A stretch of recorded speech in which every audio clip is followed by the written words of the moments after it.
Kulikuwa na msichana mmoja aitwaye Neema, mwenye umri wa miaka 16.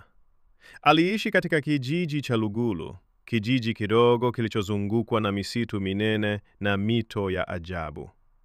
Kijiji hicho kilikuwa na mila na sheria zisizovunjika, mojawapo ikiwa usijibu unapoitwa usiku. Lakini Neema, akiwa binti wa mjini aliyerudi kijijini kwa likizo, hakuamini sana mambo ya mizimu na roho.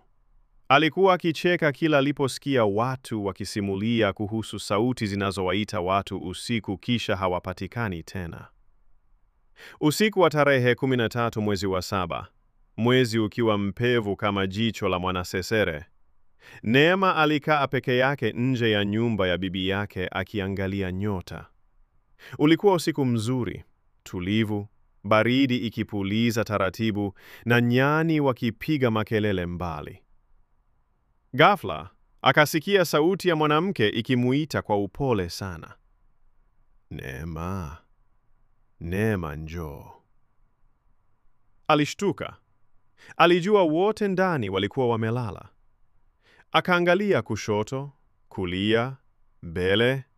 Hakuna mtu. Sauti ile ikaitika tena, sasa karibu kabisa.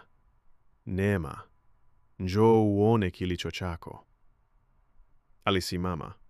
Moyoni alihisi hofu, lakini miguuni alihisi nguvu ya kushitua. Kama alivyowahi kusimuliwa na babu yake, roho za usiku huchukua mwili wa mtu unaojibu. Lakini Neema alisahau. Akauliza, nani huyo? Kimya. Kisha sauti ikasema, ni mama yako. Njoo. Neema alikumbuka mama yake alifariki miaka 5 iliyopita. Moyo ukadunda. Akajua si kawaida. Lakini alihisi kama kweli ni mama yake. Akachukua tochi. Akafungua mlango wa geti la nyumba ya bibi yake na akaingia msituni. Giza lilikuwa zito. Neema alitembea taratibu ndani ya msitu huo wa ajabu, macho yake yakiwa mekundu kwa hofu, lakini moyo wake ukigoma kukata tamaa.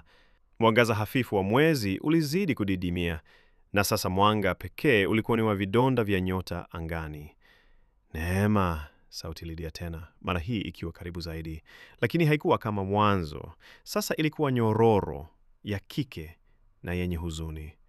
Sauti ambayo ilimkumbusha sauti ya mama yake aliyepotea miaka 3 iliyopita. Akatulia, akajaribu kujibu, mama? Lakini sauti yake ikavunjika. Hewa ilikuwa nzito, kana kwamba dunia yenyewe ilikuwa inamkazia macho.